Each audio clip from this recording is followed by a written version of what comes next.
তো হ্যালো বন্ধুরা, আমি কিছু জিনিস শেয়ার করতে চাইছি আপনাদের। এখনকার ভার্সেস বাচ্চারা, আগেকার বাচ্চারা।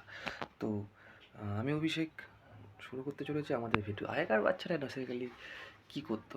মায়ের কাছে টাকা পয়সা চাওয়ার জন্য 2 টাকা 3 টাকার জন্য ওরকম নাগিন ডান্স নাচতে, এরকম করে নাগিন ডান্স নাচতে। এখনকার বাচ্চারা দেখছে আইফোন নিয়ে সাথে ভিডিও বানাচ্ছে, সাথে সাথে বন্ধুদের সাথে সেলফি তুলছে, রেস্টুরেন্টে খেতে যাচ্ছে।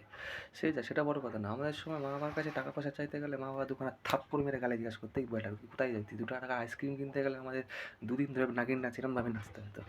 হ্যাঁ, বর্তমানে আজকালকার বাচ্চাগুলো রেস্টুরেন্ট, গেম খেলছে, পাবজি খেলছে, সব কিছুই করছে। সেটা আবার আইফোনে, এমনি ফোনে না। আমাদের ফোন তো ছিলই না দাদারা। যখন একটা মাধ্যমিক পাস করার পরে একটা ফোন পেয়েছিলাম, সেই হনুমানের পিছনটার মতন। সেই ফোনটা কিছু দেখা যায়, সেই এদিক দেখা যায় তো পিছন দিকে দেখা যায়, তো কিছুই না। এখনকার বাচ্চা ভার্সেস এখন আগেকার বাচ্চাগুলোর মধ্যে যেগুলো হয়ে থাকে স্বাভাবিক। তো এইটুকু শেয়ার করলাম। আমার ভিডিওটা যদি ভালো লাগে আমার চ্যানেলটা লাইক সাবস্ক্রাইব করে দিও, আর উপরে বেল আইকনটা বাজিয়ে দিও। ধন্যবাদ।